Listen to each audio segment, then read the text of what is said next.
तो आज के इस लेक्चर में हम बात करेंगे एक्सप्रेशन के बारे में कि एक्सप्रेशन कैसे यूज़ करना होता है, मतलब है क्या है एंगुलर जेएस में और इसको कैसे यूज़ करना होता है। ये काफ़ी ज़्यादा इंपॉर्टेंट है। बिना एक्सप्रेशन के आप एंगुलर एप्लीकेशन को डायनेमिक नहीं बना सकते हो। स्टैटिक ही बना पाओगे, डायनेमिक कभी नहीं कर पाओगे बिना एक्सप्रेशन के यूज़ किए। ठीक है, चलिए विदाउट वेस्टिंग टाइम मैं स्टार्ट कर लेता हूँ यहाँ पर।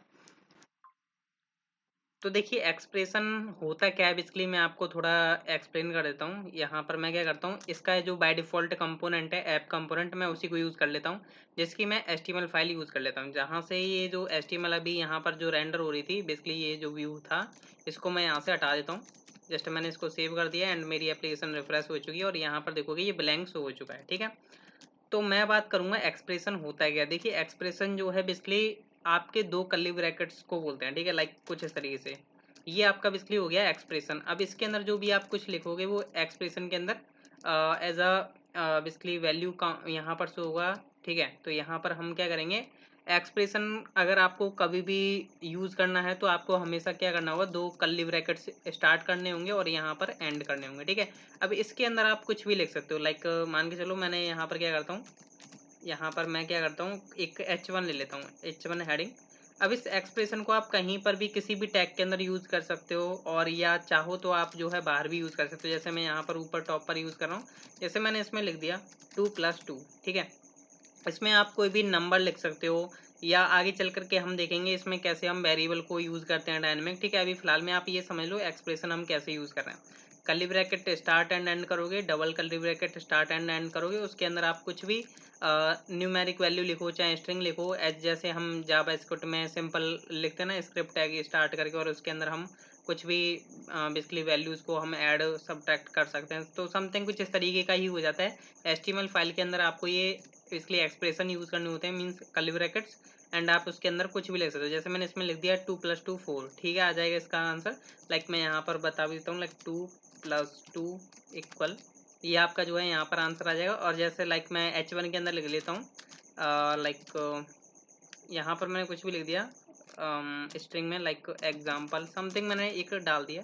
ठीक है, एक मैंने इसलिए स्ट्रिंग डाल दिया, एक यहाँ पर न्यूमेरिक वैल्यूज आ रही है और यहाँ पर आपकी स्ट्रिंग आ रही है। ठीक है, अभी यहाँ पर देख सकते हो आउटपुट आपको क्या देखने को मिल रहा है कि 2+2 = 4, जो कि 4 क्या है बेसिकली आपका यहाँ पर एक्सप्रेशन के अंदर जो हमने बेसिकली नंबर्स को प्लस किया वो यहाँ पर आउटपुट आ चुका है। और यहाँ पर देख सकते हो H1 के अंदर एग्जाम्पल शो हो रहा है, क्योंकि यहाँ पर हमने क्या किया, H1 टैग यूज़ किया हुआ है। इसके अंदर एक्सप्रेशन में हमने क्या लिखा हुआ है, बेसिकली एग्जाम्पल। ठीक है, आप इसके अंदर कुछ भी लिख सकते हो, स्ट्रिंग लिख सकते हो, कुछ भी मतलब वैल्यू लिख सकते हो। लाइक मैंने यहाँ पर लिखा 2। ठीक है, तो यहाँ पर देखोगे आपको बेसिकली जैसे रिफ्रेश होगा तो 2 आपको नजर आएगा। यहाँ पर मतलब कोई भी डेटा टाइप आप यहाँ पर एक्सेप्ट करा सकते हो, जैसे न्यूमेरिक हो गया, स्ट्रिंग हो गया, बुलियन हो गया। ठीक है, तो सभी यहाँ पर यूज़ कर सकते हो।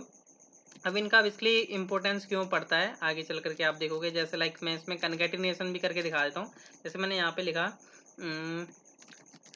लाइक समथिंग, मान के चलो test is equal to something, मैंने कनकैटिनेट कर देता हूँ, स्ट्रिंग ही कर देता हूँ एग्जाम्पल।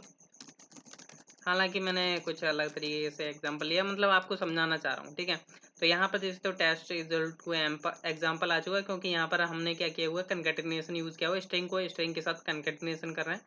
अब लाइक बाय द वे मान के चलो आप चाहो तो यहाँ पर नंबर के साथ नंबर को भी बेसिकली कर सकते हो, या स्ट्रिंग और नंबर के साथ भी कंकैटिनेशन ऐड कर सकते हो। जैसे कि यहाँ पर अभी आपके सामने आ चुका है test is equal to 2।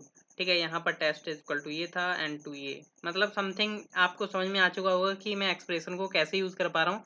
Double curly bracket से स्टार्ट करो एंड करो, और उसके अंदर आप कुछ भी न्यूमेरिक वैल्यू लिखो, स्ट्रिंग वैल्यू लिखो, बुलियन लिखो, वो सभी एक्सेप्टेबल होंगी। तो इन एक्सप्रेशन का यूज़ हमें इसलिए करना होता है क्योंकि आगे चल करके हमें क्या करना होगा, यहाँ पर लूपिंग के द्वारा डेटा को रिप्रेजेंट करना होगा। जरूरी नहीं है हम लूप ही यूज़ करें, हम कुछ भी एक सिंपल एग्जाम्पल भी यूज़ कर सकते हैं। लाइक कुछ हमें एडिंग करना हो, मतलब एक हम छोटी सी एप्लीकेशन देखेंगे आगे चल करके।